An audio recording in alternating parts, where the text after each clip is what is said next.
Hello and good evening. Thank you all for being with us today. My name is Angelica Alfaro. I am the Associate Director of Local and State Relations with the U of I system. We are so grateful to be able to partner with the Women's Caucus.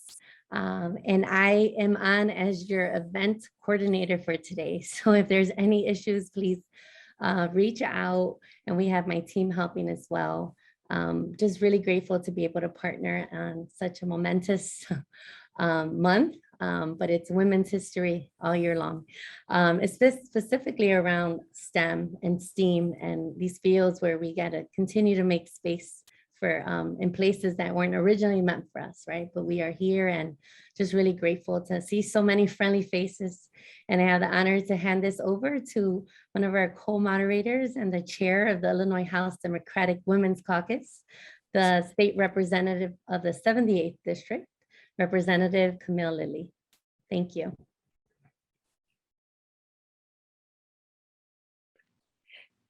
Good evening, and thank you, Angelica. This has been a planning that's been close to my heart since I received the call, let's do this together. So tonight, here we are. I want to thank you and the Women's Caucus, all the women of Caucus here in the state of Illinois, as we celebrate women in STEAM during our Women's History Month. It has been exciting to see many of the panelists who are before us to get excited about coming forth and talking about their stories and sharing what they have to offer our Illinois. Putting this together during Women's History Month, which began as Women's History Week back in March 7, 1982. Now we have expanded to Women's History Month, making sure that we not only celebrating the achievements and accomplishments of women throughout our history and here in Illinois, but also giving the opportunity to talk about women's history in a time where we reflect in areas where they are less accessible and less encouraged. And here we are talking about STEAM. We're excited to talk about the fields of science, technology, engineering, arts, and mathematics. And traditionally, where it's a dominated male industry, we now are looking at census tract numbers where women still only make up 34% of the careers in STEAM. So on tonight, we want to encourage, we want to inspire, we want to raise awareness of how we, the legislators, can work with the University of Illinois, to encourage women to get into this space, making sure that women of color, of all backgrounds, that diversity, have the opportunities and create professions for themselves and their families. So on tonight, we'll be talking to you about the reasons why STEAM is important, and hopefully many women and young ladies join the career of STEAM. With that, I'd like to bring forth my co-moderator on tonight, the beautiful, very capable Representative D. Alfaro. Thank you, Chair Lilly. And again, my name is Dagmara Alfaro, State Representative for the 85th District. And I am delighted to be sharing this virtual space with all of us. You know, many of us who have paved the way, and many of us who are following that way that has been paved by many of you in the STEAM field. You know, when we talk about science, technology, engineering, arts, and mathematics, we think about it just to as to what Representative Lilly said. We don't see many of the faces that you see here be the first thing that comes to mind. And we need to change that, right? We need to change that. We need to make sure that as we continue to do this type of events and spaces, that we continue to change the face of the STEAM profession. So with that being said, I wanted to make sure that I said thank you so much today for being here. And let's go ahead and start with our panel. We also, Yeah, we also want to make sure we acknowledge our partners and give them an opportunity to say hello and greet you. Adrian Nazan, Vice President of External Affairs and Communication here at the University of Illinois Systems. Can you please share at this time? Yes, thank you. Thank you so much. And good evening to all of you. In the words of Maya Angelou, and in celebration of Women's History Month, I am grateful to be a woman. I must have done something great in another life. So thank you to, Chairwoman Lilly for this opportunity, and to the Illinois House delegation. I apologize. I just lost my screen. Give me just a moment. But thank you to the caucus for the opportunity to be in partnership with you and in promoting hope for women in STEM. I'm Adrienne Nazon, and I am the Vice President of External Relations and Communications for the University of Illinois System. And this topic has particular resonance for me. I was born and raised here on the south side of Chicago and remain a proud resident here. My undergraduate degree is in computer systems engineering. And when I started my career many moons ago, there were even fewer women and even fewer women of color. And the lack of a welcoming and inclusive environment is the reason I migrated away from the field.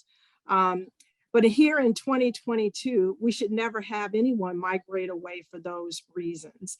The work this caucus and all of you continue to do will ensure that that doesn't happen. The University of Illinois System is committed to growing inclusive environments, and in particular, growing the number of women and underrepresented groups in STEAM. And we're now educating over 94,000 students on our campuses, and more than half of them are women, and over 27,000 of them are underrepresented groups. But we continue to work, and there's more work to do. We have an initiative called the Discovery Partners Institute, which is introducing high school students and college students to tech fields with an effort to grow the number and the diversity of tech talent in Illinois. The Discovery Partners Institute is also part of a larger initiative called the Illinois Innovation Network. You may see our colleague Jeanette Tamayo on here with that as her background. We call it IIN. And IIN is committed to integrated and inclusive innovation and economic development all across the state of Illinois, with hubs at each of our public universities. And so toward this end, we're working on a host of equity-related initiatives, including things like ensuring there's broadband access to areas where there are deserts right now. These are kinds of things that are prerequisites to embracing and engaging in tech. I invite you to explore more about these two initiatives and their contributions and all the University of Illinois System is doing to further women and underrepresented groups in these fields. Again, thank you for being here. Thank you for all that you continue to do to make the world a better place where no one is left behind. I look forward to the program. Well, thank you. Thank you so very much for that overview and that welcome. We are just excited to be a part of the IIN network on today and moving forward. We want to continue our program, and at this time I'd like to bring back my co-host. I like the way that sounds, my co-host, Representative Alfaro, to introduce our special guest. Representative. Thank you. Thank you so much, Representative Lilly. So up next, we wanted to make sure that we did enough time to be able to talk about these great leaders that we have with us on this virtual meeting. So let's get right to it. We've gathered a list of incredible women from around the state of Illinois and who are doing incredible things in STEAM. And we are honored and humbled that you are able to join us today. So we have, we're gonna start with three of these women. And, I'll start with Dr. Zing Zynga, who's the Chief Equity Officer at the Office of the Governor. Doctor, we're so glad that you're with us today.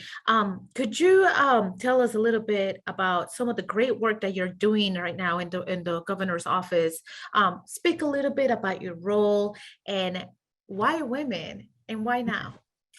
Thank you so much for having me, Chair Lilly and Representative Avila, the Women's Caucus, all of our esteemed panelists that we're going to hear tonight, those of you who work behind the scenes. I'm especially excited to be back in the University of Illinois system. I am a mother of a graduating senior at U of I, Urbana-Champaign,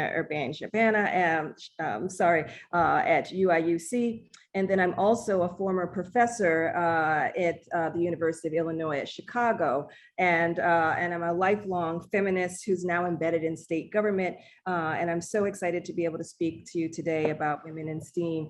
And I want to quickly just introduce my office. My office was signed into, became an office in Illinois state government in July of last year. So I'm a very new office. The Office of Equity is in the governor's office, and we are really excited to be partnering in state government. And I thought I'd tell you quickly a little bit about the office, and then link that to women in STEAM as you asked the question. So the vision, of course, of the office is to that we would have a state that is free of social inequity, with healthy and thriving population who have access to high quality services. There's a typo there that shows my humanity, delivered by diverse, inclusive, equity-oriented, and accessible state government systems and agencies. And for me, my three strategic priorities as the first equity officer here in the state is to build a diversity, equity, inclusion, and accessibility infrastructure by engaging and building capacity within our state agencies, to also serve as a thought partner and action partner with our leaders across the state, and to make sure that I'm always engaging in our broader community. I think these three pieces are central to doing the work of advancing equity, diversity, and inclusion in the state. And so those are the three priority areas for my office. I thought I would map that onto exactly what our topic for today. And I wanted to give you a sense of how I come into this work. So I come into this work, and my leadership style is I consider myself an intersectional feminist. And so I bring a particular way of thinking about gender equity, and as a former professor of 20 years and a university administrator, these are the kind of things that I think are central for us.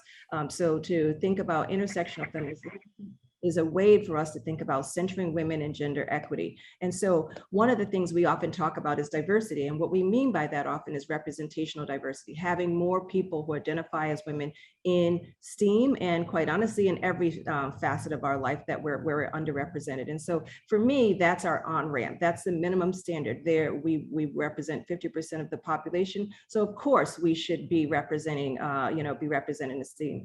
But diversity is the first piece. The second piece is, I'm going to click through because I don't want to, I'm really looking forward to hearing our panel. And I'm just going to ask you to focus on just one of these, is to kind of talk about the diversity and what else. And my esteemed colleagues before me began to hint at some of that, that we know that once you get into STEAM fields that you also need to be paid equitably. So diversity and equity, right? We know that once you get into a STEAM field that you have to end gender-based violence at home and in schools and in communities and in institutions and within the workplace, that STEAM women will be working, right? We know that we have to have equitable funding for education across the state, right? So for me, it's the diversity and diversity, also diversity with equity, but also diversity with inclusion. That means creating welcoming, affirming, and safe spaces for all, for folks who identify as women, for folks who identify as trans people, as folks who identify as non-binary, right? It means that those of us who are our parents and caregivers, that we are included inside the workplace, and we're included inside educational institutions, that those should not be barriers to us, and that should matter, and we should be inclusive across the age span, right? So we have adult learners. Another piece when I think about what it means to do this work within STEAM is to think about access, ensuring access and opportunity for people with disabilities, because we're not just women, we're women with children, we're women with disabilities, we're women who are navigating racism, we're women who are navigating transphobia. So it's the intersectional analysis is central to the way in which I think about this work. And if you're familiar with my work outside of the state government, as a writer who writes on Black women in higher ed, one of the major focuses that I center my book and my writing on is thinking about student loan debt and making education accessible, and creating inclusive facilities. So once we get into the door, we need bathrooms, we need lactation rooms, we need baby changing rooms, we need family leave, we need child and adult care. Right. So those are all access issues. And then finally, justice issues. It should not matter if you have if you've been justice involved, you still should have access to education. You still should have access to training. You still should have access to opportunity and to a career, a fulfilled and thriving career. And that means also supporting international faculty, staffs, and students, particularly focusing on DACA students in this piece. So I wanted to give you a sense of what it means to think about gender and women, and because we sit at all of these intersections. And so our work has to be complex and at the intersection of all of these different issues. And so that is how I take up the work. That's the work that I engage in across state government and outside of state government. And I'm so excited to hear all of you today pick up a piece of this. We can't do it all, but we can all pick up a piece of this. Once we get ourselves through the door, we have to also mobilize around education, equity, inclusion, access, and justice, to make sure that women not only get into STEM, but STEAM, but stay there and thrive there. So with that, I wanna say thank you. I hope that helps you frame a little bit of how I think about this work as a embedded feminist within state government. And I'm gonna leave you with a picture of myself graduating on my graduation day with my PhD, holding my son who's graduating in May at the University of Illinois, Champaign-Urbana. Thank you so much for having me. Thank you, Dr. Nzinga. The joy to have in the state of Illinois an Office of Inclusion and Equity is 21st century, right? So we are just really excited to have you on with us today. This is encouragement. This is the hope that we all have been looking for, I'm going to say decades. But what's really important is we're working together and we're doing it together. So let's give us all a round of applause on that one. Absolutely. Yeah. And I echo Representative Lilly because, it's one thing to talk about it, it's another thing to be about it, right? And I think that in making sure that we have this office, we are living up to our values of making sure that we're moving Illinois forward together, right? Doctor, thank you so much for those remarks. I think of what you said and everything that you said, I just kept thinking bench building, not gatekeeping. Thank you so much for being a bench builder for many of us. Up next, and we're going to engage in a really good conversation today. So up next, it is my honor as well to introduce another one of our panelists. We have author, activist, and a poet who also works in technology. So I want to go ahead and introduce the wonderful Leslie Honore, who will talk to us a little bit about the T in the STEM professional area. Go right ahead, Leslie. Thank you so much for having me, and thank you for that introduction. Again, my name is Leslie Honore. I am Managing Director of Strategy and Communications for the Center of Neighborhood Technology. And I'm also a poet and an author, and I really am honored that my 20-year career nonprofit has allowed me to bring my full self into spaces that often, until the present, seen as being joined and able to hold space together. One of the most powerful things that we can do as Black and Brown women and women in STEM and STEAM is honor the women who laid the foundation, who came before us. And so tonight I wanted to share a poem that I wrote for Dr. Katherine Johnson. I had the privilege of reading it for her daughter. And this evening I have the privilege for reading it for all of us here tonight. Well done, good and faithful servant. You brilliant mind, you shatterer of ceilings, you the reason we can fly out of this atmosphere, out of this orbit, out of the stereotypes that cement us to the earth.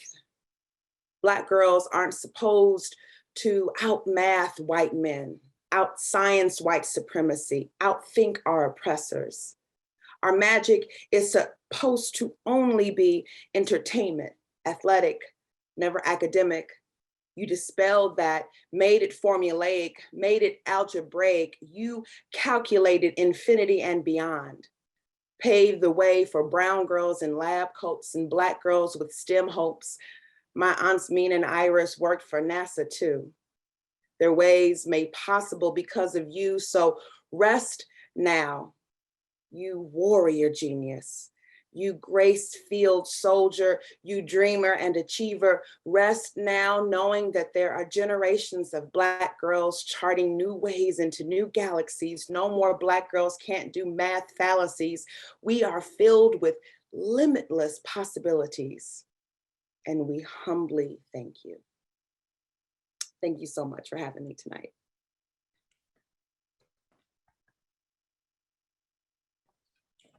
Wow. I paved the way. I think it's just so important for us, whenever we talk about these spaces, to remember and honor those who have paved the way for us to be here.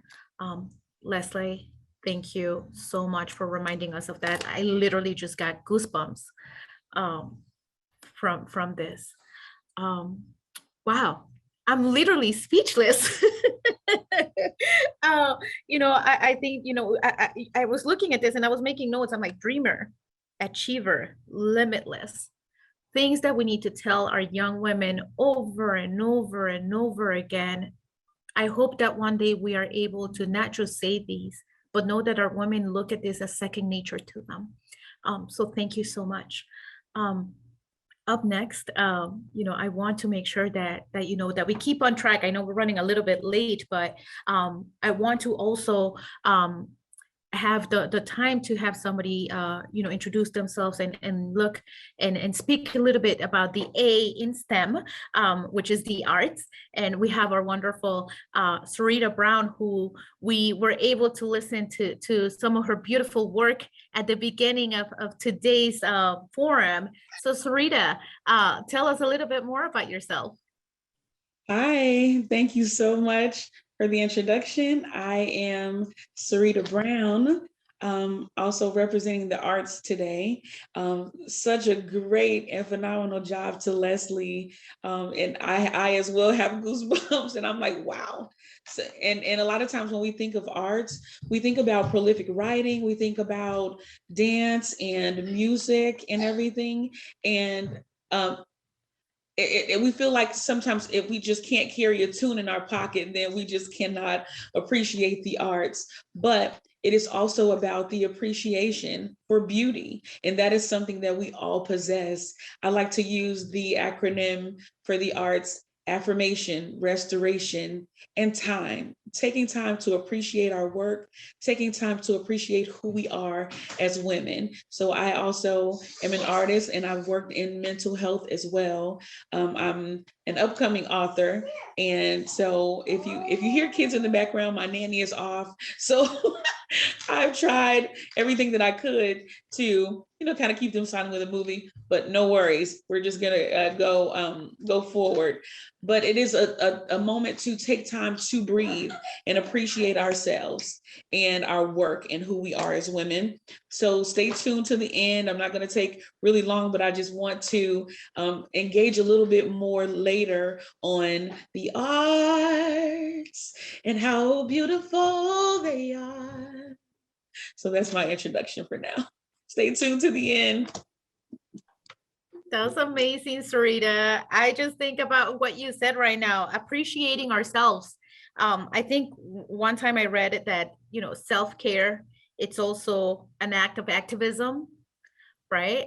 It's also an act of love, not just to ourselves, but our communities, right? I think so much about the burden that many of our community organizers, activists, leaders, right? In each one of our professions, as we look at paving the way and about how burdensome that could be, and knowing that the arts, I'm going to be using this acronym, is there to also provide affirmation, restoration, and time for ourselves. I think that's extremely beautiful. So thank you so much for that, Sarita. I cannot wait for what we have coming up next. Thank you. Representative Lily, I want to make sure that we have time to have this wonderful conversation that we need to have now with all of our panelists. Take it away. Thank you. Thank you again, Representative. Real quickly, as stated earlier, I am chair of the Women Illinois House Democratic Women's Caucus. And that really means I get to convene 39 dynamic women here in the state of Illinois. And we are one of the largest, if not the largest, Illinois General Assemblies where you have women representing and making a difference in our community. And we unify, and we are unifying through our diverse strengths and our compassion for others. And today is one of those times. You know, we're convening because of you. And with that, we have panelists that we would love for you to introduce yourself in a round robin approach. And we'll start with Dr. Danielle Clark. And then we'll go up. So just introduce yourself. I want to make it as quick as we possibly can so we can hear your story. Thank you, Representative Lilly. As she said, my name is Dr. Danielle Clark, and I serve as the Associate Director for Discovery Partners Institute, in particular, the Pritzker Tech Talent Lab side. It's nice to meet you, and I can't wait to hear more from the panel and just to let you all know about what we're doing for women in STEAM. Hello, I'm Carolina Sanchez Crozier. Pleasure to be here with these prestigious women that they just rock, and I'm looking forward to hearing and learning so much already. I am CEO and founder of CSC Consulting Group. Women Hats. I also am an activist with LULAC, League of United Latin American Citizens, always fighting for equity and particularly education and technology, and of course for us women. And last, I'm launching a new nonprofit, Latinx Digital Leaders Now, to ensure that digital equity does come to us. So that's my introduction. Hi, everyone. My name is Kayla Palmore. I work with the Austin African American Business Network and Association. I'm a project coordinator, and I also manage our social media. And I also own a small business. It's called Shop by K. I'm excited to be here with everyone. I feel like I'm about the youngest person on here. But I'm excited to hear from all these just smart, just empowering women and just get some tips and get to know you guys virtually. Hi, everyone. I'm Jeanette Mayo. I'm an Associate Vice President with the University of Illinois System. And I also work with the Illinois Innovation Network, where I am focused on workforce development, economic development, community development, and the intersection with equity. And I am just in awe of being here tonight because as I'm hearing about those who broke ground and laid the road, to those who say that they're on the bench and just starting out, every woman here is so accomplished and brings so much to the table. And I thank you for bringing that sisterhood to us tonight. And I really thank the Women's Caucus for recognizing and giving us that voice. Thank you. And I am Dr. Trisha Kearns from Governor State University. I am the Associate Director of our hub, Illinois Innovation Hub on campus. Our campus hub is called the Supply Chain Innovation and Business Incubator. I'm also a faculty member that teaches in supply chain leadership and operations. And I am super excited to be here to learn about all of you women and some of the journey you have been on. And I know my students equally are excited as well. Fabulous. Ladies, thank you for those introductions. Now that we're all friends, let's talk about why we're here. We would love for you to share your stories, your inspiration in STEAM, your journey. And I know it's going to be hard to do in 3 to 4 minutes, but remember, this is a beginning conversation. So with that, I would love for Dr. Danielle Clark to start us off with the sharing. Thank you so much. So my background, I come from South Central Los Angeles. First generation, my grandmother has a middle school degree and my parents have high school diplomas.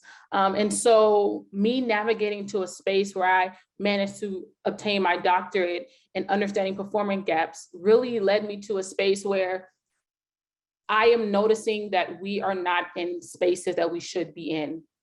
I noticed that we are capable. I've noticed that we are special. I know that we are brilliant. We are some of the most educated individuals in this world, but we are still missing in so many spaces. And I think that once the pandemic hit, it really showed me that the disparity is large and it is continuing to grow.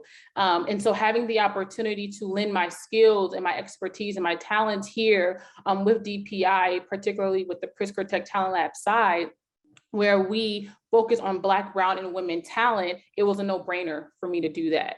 I think that particularly here in Chicago, where we are a minority city, it just made even more sense to ensure that my Black and Brown sisters are getting these same equitable opportunities as our counterparts.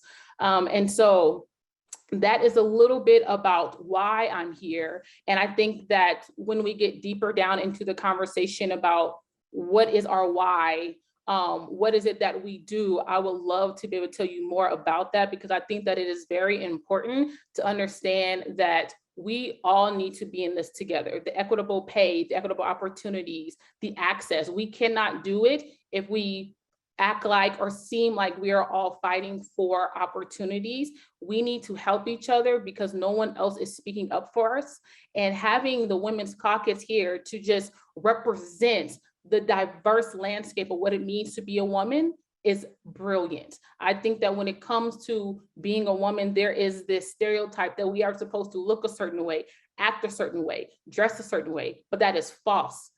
That is so false. And if you learn anything from me tonight, is that we do not have to appeal to anyone but ourselves and to make an impact. And I think that what the Women's Caucus is doing, and every single woman on this panel and every single woman that tuned in today is doing that. And I am honored to be here today and to not only share our story, but to learn more, because again, it takes all the pieces to make a mosaic.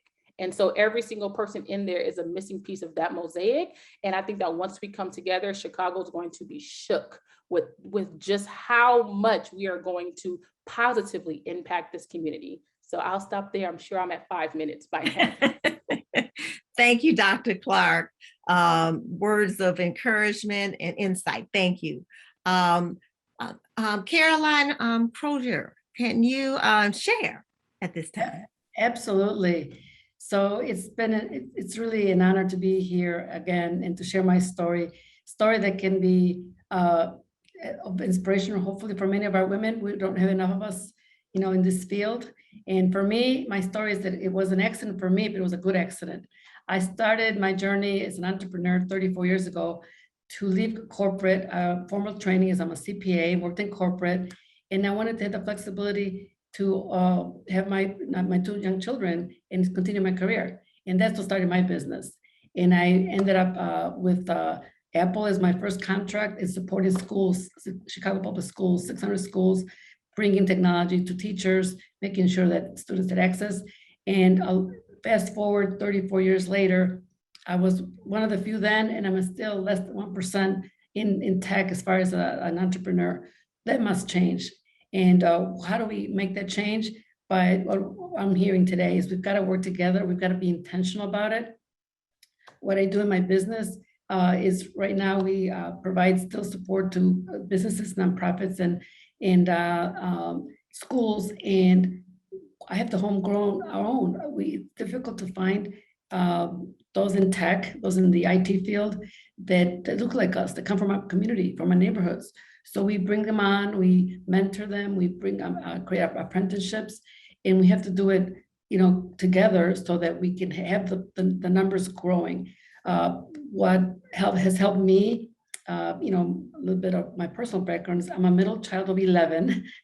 So first to go to college, and originally from Mexico, and very early on, I saw, the differences in certain schools and depending on what zip code you're in. And now with technology being so pervasive, and especially with the pandemic, I see that it's essential. You know, that's what makes me be so active in my work, also with LULAC and as an activist, is that technology is essential. It's essential to live, to work, to learn, and we cannot just be consumers. We have to be creators. And unless we have people like looking like us in the classrooms, in the professional fields, in entrepreneurship, we're not going to see the community contributing or benefiting, wealth creation. These are the things that we need to be talking about. These are the things we need to be doing. So as a result, in being still a 1%er in STEM and tech, you know, now I'm launching a nonprofit, Latinx Digital Leaders Now. We have to be intentional. We have to pay it forward. And there are three things I'd like to leave you with that have helped me in my journey. One is, you know, passion. Well, the three things are passion, pride, and perseverance. So have that passion for your work. Have that passion for, you know, making a difference. Have that passion for, you know, bringing others along, especially women of color. You know, I'm only 1% in the business, but 2% in the workforce that are Latinas, 3% that are Black. That is just unacceptable. So we have to do this with our own culture, our own language, our own family commitment. We don't need to be like others. We need to do it our own way. So that's a passion. Have that passion of commitment to get there. And the second is the pride in who you are, pride in your work ethic, pride in your community, pride in going back and paying it forward. And that's something that you set an example to those in your community, in your family, your children, who was 6 months old, my youngest, when I left corporate. My oldest was 2. Now my oldest he's an entrepreneur himself, started his own law practice.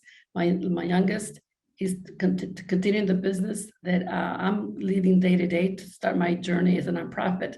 So making sure there's multi-generational of you know, those in this space, that we're just not enough.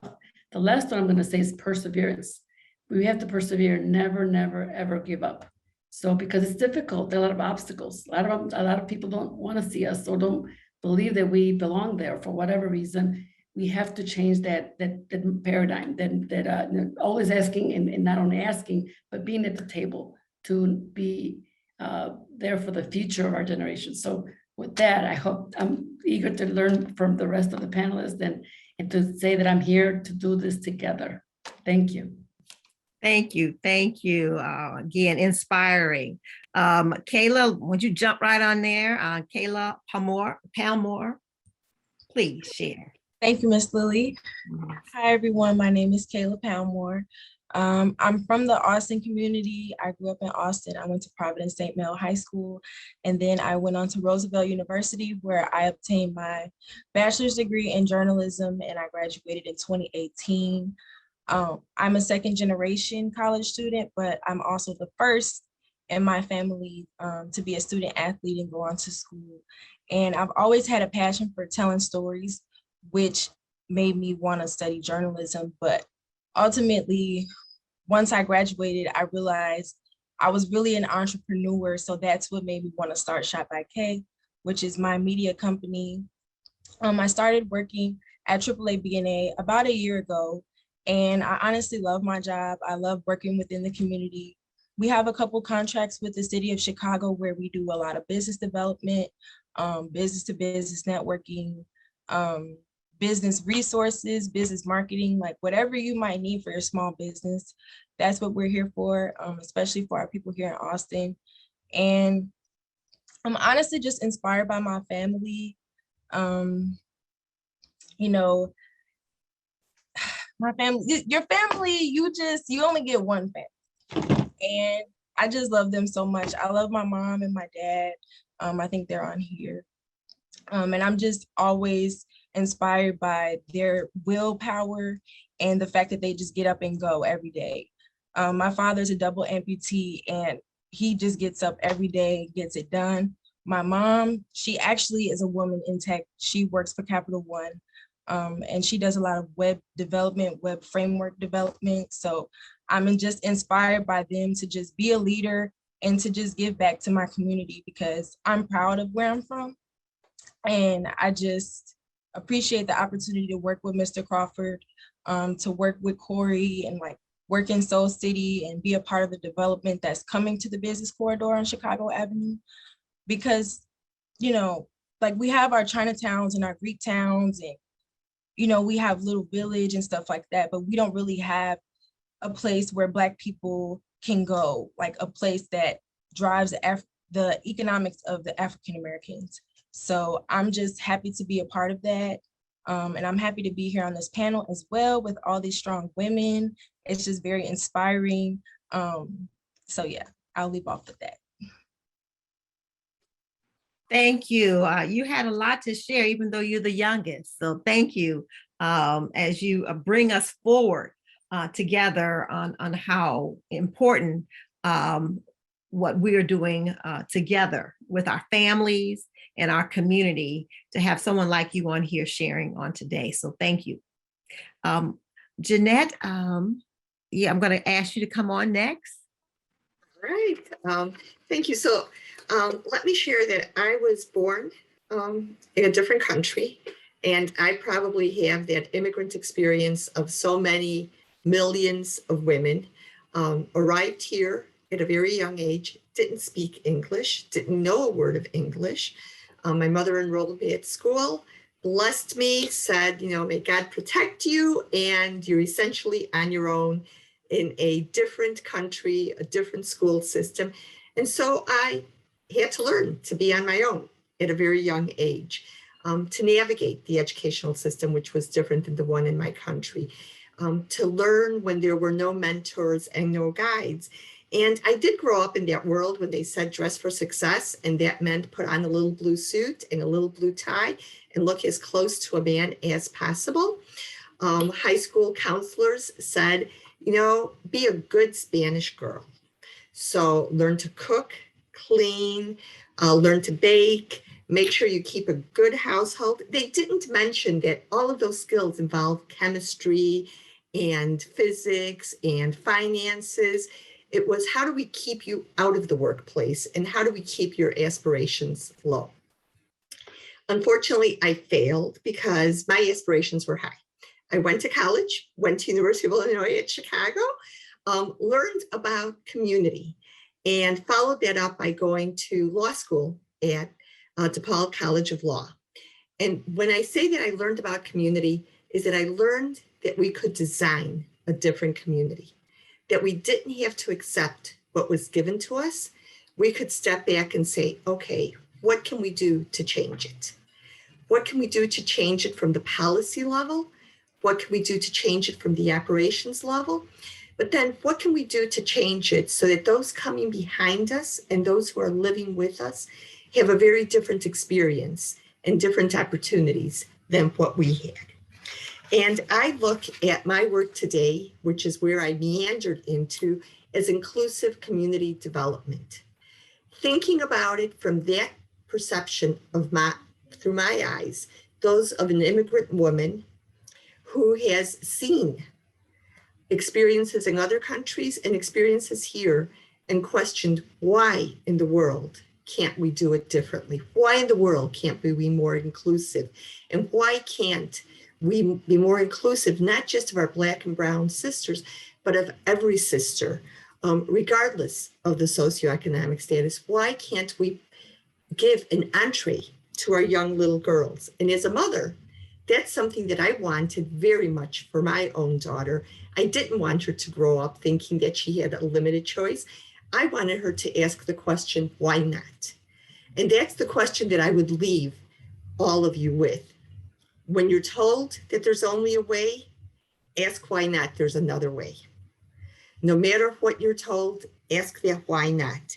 Because in that why not, there's real power and there's real strength. Historically, women have created communities and we have contributed to communities.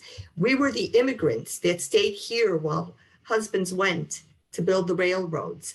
They were the women who stayed behind to build a semblance of family when families were being torn apart. We have been the creators and the artists, yet very often we have been placed on the sideline as if those skills and that perception and that perspective doesn't have the same value.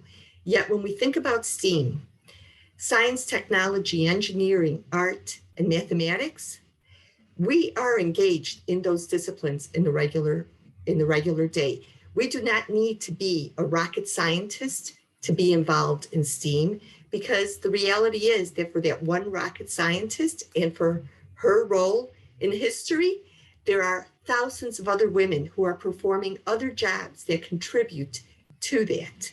And the way that we do it is by finding our in, whether it's through technology, whether it's through finances, whether it's through the arts, and finding and giving a voice to that STEAM world.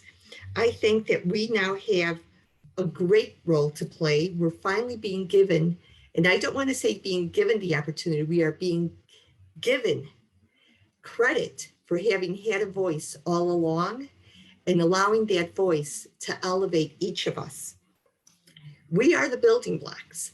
And my journey was that my mother came here with my father to build a new life and to build a different life. And those little building blocks, little by little, have gotten bigger. And now there's a world stage for all of women to participate in. So thank you, and I look forward to this conversation. Thank you. World stage. I like that. Everyone, we're on the world stage on this evening. And thank you for sharing. And last but not least, Dr. Kearns, please join us by sharing your story. Yeah, thank you. So I have a pretty unique story. I was the first college graduate of my immediate family, and I started my career in manufacturing, knowing that I had to put myself through school. And so I was very quick to learn how to run machines, drive forklifts, unload trucks, when I was the only woman to do those kind of activities. Remembering moving into a manufacturing role where I often had an audience of men who would say, "You're not supposed to be on that forklift." And I said very proudly with a pink hard hat on, "Yes, I am." And so it was a learning experience for all of us. And throughout my years, my 18 years, I was never afraid to take risks.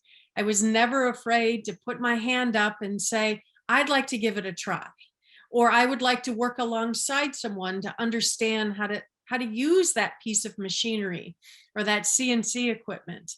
And oftentimes had women that would very quietly say, "Would you mind showing me how to do that? I would like to learn how to do that myself." Throughout the years and continuing my education, I graduated from Governor State University. I studied operations management. I remember there was only 2 women in my program at the time, and then continued on to focus on leadership at Governor State, while I continued to grow in the corporate organization of distribution, supply chain management, and very quickly realized that I had to work harder sometimes than my counterparts that were males to try to get ahead. I knew eventually I would like to move into education, and that's where I am today. And after 18 years of managing teams in different countries, telling women that I worked with to not be afraid to take the next step, to negotiate a higher salary.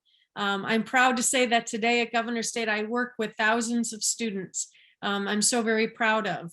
I stay close with them. I teach them about operations and supply chain. I work with small business owners, oftentimes woman-owned businesses, that I say, "Tell me your journey and how you got there," so we can help our students get ahead.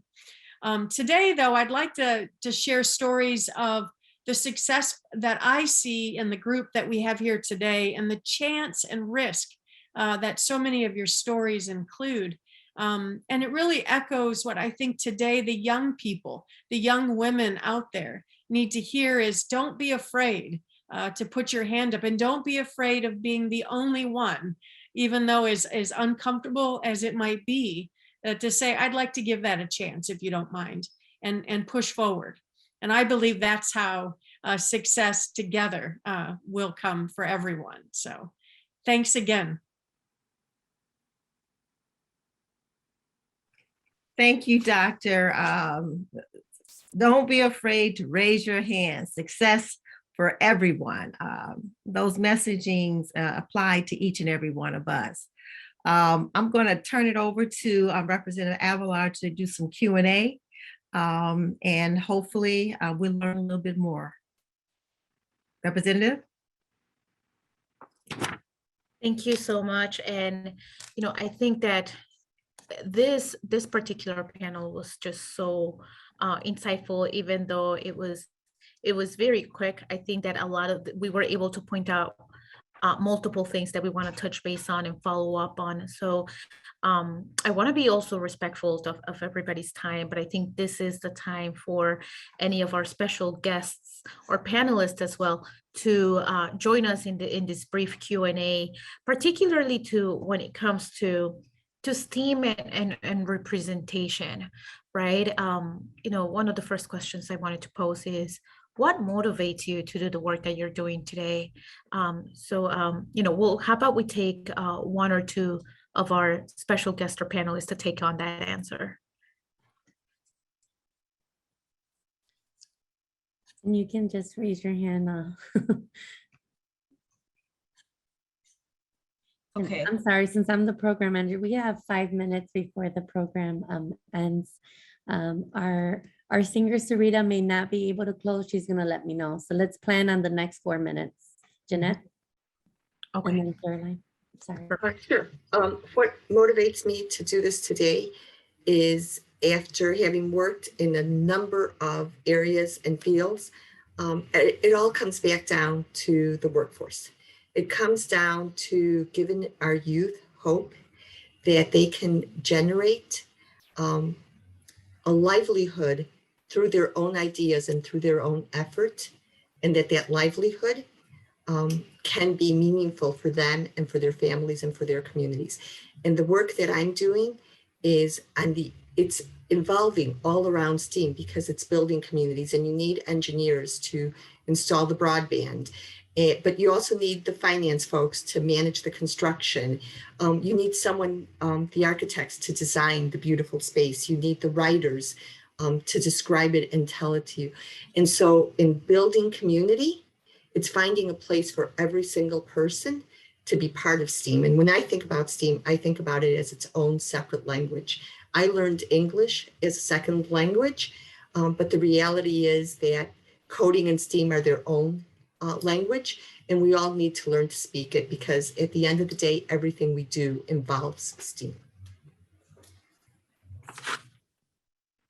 So for me, what makes me do this work and with passion and so much energy is that it's been a lonely work. It's been a lonely time for me for 34 years to see one of the few women of color, and especially with the technology be so pervasive, especially because, like it was said, the workforce, is we need the skills, we need the innovation, we need the contributions of women.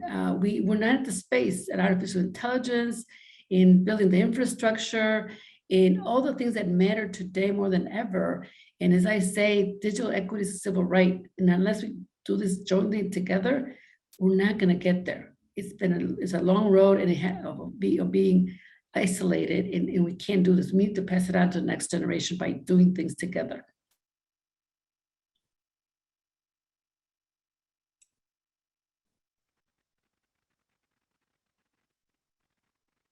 Representative Alfaro? I think I just froze. Can you all hear me okay? No, we can.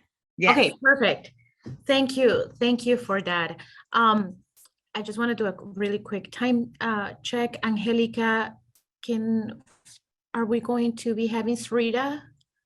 I see that she's back.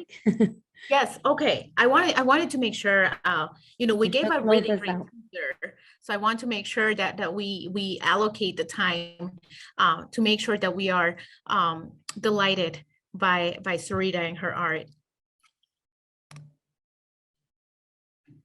We have Sarita on? Yes? Great. Okay.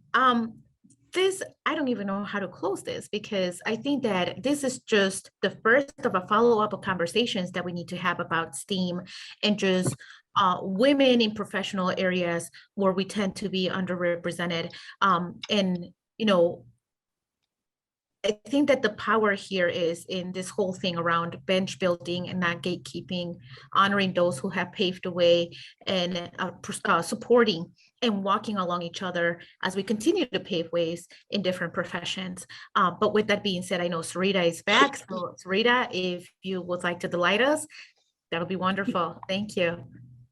Thank you so much. I am currently out of town in Texas, and we just had a power outage. So I had to be we're resilient. We are women of STEAM. Okay, so we know how to make things work. So I will be singing from the car. And I chose this particular song. Actually, it's a cover song by one of my favorite artists. And I chose this song. I chose to sing this song a cappella because a lot of times in life, well, a cappella is a musical term for those of you who don't know, is without music or accompaniment. And sometimes along our journey, we won't necessarily have all of the time the accompaniment that we seek, but we need to be reminded that we are enough. And in those moments, everything that you possess, all of your work, all of your skill, everything that you are on the inside is enough. And so this particular song is called I Am Light. I am light, I am light. I am light, I am light. I am light, I am light. I am not the things my family did. I am not the voices in my head. I am not the pieces of the brokenness inside. I am light. I am light. I am light. I am light. I am light. I am light. I'm not the mistakes that I have made or any other thing that caused me pain. I am not the pieces of the dream I left behind. I am light. I am light. I am light. I am light. I am light. I am light. I am not the color of my eyes. I am not the skin on the outside. I am not my race. I am not my age. My soul inside is all light. All light. All light. All light. I am divinity defined. I am the God on the inside. I am a star, a piece of it all. I am light. Thank you. Thank Let's you. give her a round of applause. What a way to end our evening together. We are light. Our light comes in our soul. Our light represents the whole. Thank you, Sarita, for just sharing that song a cappella. it really touches the soul that way. So thank you. I know our hour is upon us, but I want to say that this is just the beginning of our conversations, ladies.